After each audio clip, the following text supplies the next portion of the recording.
ভারতীয় সংস্কার চাই, পরিবর্তন চাই না।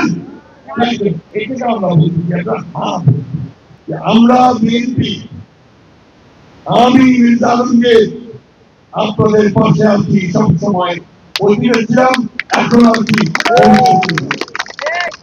এইখানে আপনার হার না দেওয়া হচ্ছে কে কে সংস্কার চায়, কে কে সংস্কার চায়। যারা সংস্কার চায় তারা বলবে হ্যাঁ, তারা বলবে না। তারা হচ্ছে সংস্কার চাই, পরিবর্তন চাই না। কম্পিউটার ঠিক হোক, কম্পিউটার ঠিক হোক, জানলাটা ঠিক হোক, তাই না? আমাদের দেশে এক ব্যক্তি শাসন নষ্ট হোক, আগে কম্পিউটার ফ্যাসিস্টটা হোক, জবাব দিতে থাক, তাই না? এটাকে আমরা বলছি একটা হাত। আপনাদের দুইটা ব্যালট দিবে, একটা হচ্ছে এমপি ইলেকশনের ক্যান্ডিডেট, আরেকটা হচ্ছে সংস্কার চাও কি সংস্কার।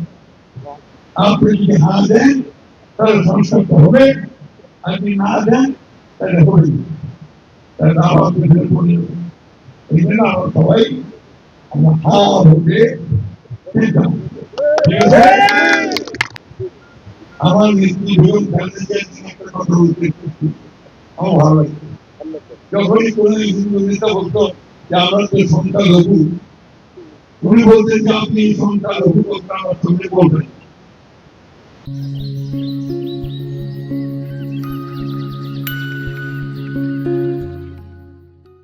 আপনি সংখ্যালঘু নন, আপনি বাংলাদেশি নাগরিক। সমান অধিকার।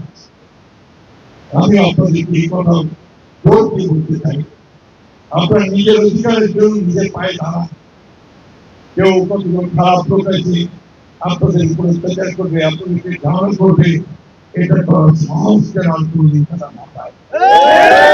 একটা জিনিস মনে রাখবেন যে আমরা বিএনপি, আমি মির্জা আলমগীর আপনাদের পাশে আছি সবসময়, অতীতে ছিলাম, এখন আছি। আমার এখানকার যে ভাই আছেন তারা সবাই আপনাদের পাশে, ঠিক কিনা বলেন? আমরা ওই জিনিস প্রোগ্রামকে দিয়ে পাওয়া রাখতে পারি। হিন্দু মুসলমান বেদিক চোর